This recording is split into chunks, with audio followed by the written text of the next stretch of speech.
បងប្អូនជាទីគោរពនឹងជាទីស្រឡាញ់ថ្ងៃនេះយើងបានមកជួបគ្នាសាយថ្មីបន្ទាប់ពីបែកគ្នាយ៉ាងយូរអាយ៉ាថ្ងៃនេះខ្ញុំមានដំណឹងល្អមួយចង់ជំរាបជូនទៅកាន់ពុកម៉ែបងប្អូនដែលមួយថ្ងៃមុននេះខ្ញុំទៅលេងភ្នំតាម៉ៅហើយដល់ពេលទៅលេងហ្នឹងខ្ញុំបានជួបលោកគ្រូទីបាត់ដៃហើយគាត់ថាគាត់ធ្លាប់ទីលោកគ្រូអ៊ុនសារ៉ាត់ចា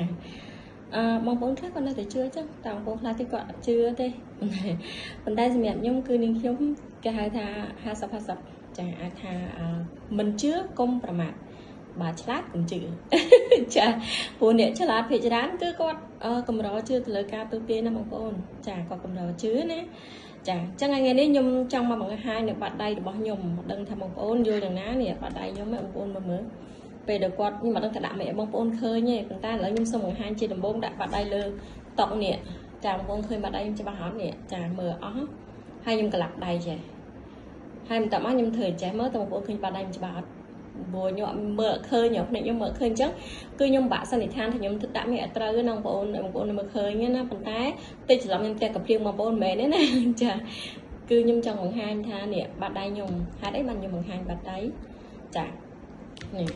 គាត់ចាប់ដៃខ្ញុំមើលបាត់ដៃហើយមើលទាំងដៃនេះសរសៃ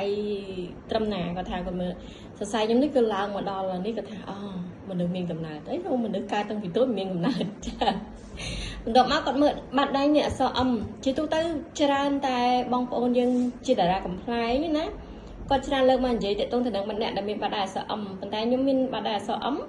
ហើយអក្សរអមហ្នឹងគឺមានតែមួយខាងទេអ្នកខ្លះគាត់មាន2អ្នកខ្លះគាត់មាន1អីចឹងទៅចាហើយគាត់ច្រើនតែយកមកនិយាយលេងថាអ្នកដែលមានបាត់ដៃអក្សរអមច្រើនតែអនាគតបវររឿងអាចថាជាអ្នកដឹកនាំឬក៏អនាគតល្អឬក៏ហៅថាវាសនាខ្ពស់អីចឹងទៅខ្លាចជាជំទាវឬក៏ឯកឧត្តមអង្គញាអញ្ចឹងទៅហើយឥឡូវខ្ញុំចង់សួរថាបងប្អូនលោកតាលោកយាយពុំមានជាពិសេសលោកអង្គញាអ្នកអង្គញាឯកឧត្តមទាំងអស់ហ្នឹងគឺគាត់មានអក្សរដៃបាត់ដៃអក្សរអមអត់ចាចង់សួរចេះប៉ុន្តែខ្ញុំជឿថាអ្នកខ្លះក៏មានអ្នកខ្លះក៏អត់ដែរទេចាហ្នឹងជាចម្លើយមួយដែលខ្ញុំឲ្យបងប្អូនពិចារណា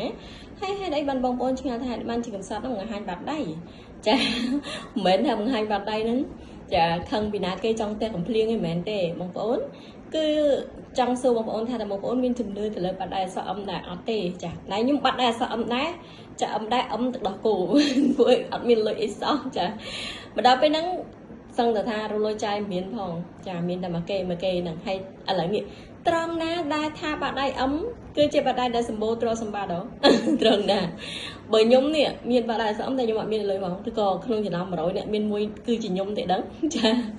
អរគុណថ្ងៃនេះខ្ញុំមកប៉ុណ្្នឹងហើយយើងនិយាយលេងសើចគ្នាប៉ុណ្្នឹងបងប្អូនណាគ្រាន់តែជាការលេងសើចតែបើខុសឆ្គងឬក៏យ៉ាងណានោះសូមបងប្អូនយើងសូមអធិស្ឋាននឹងខ្ញុំ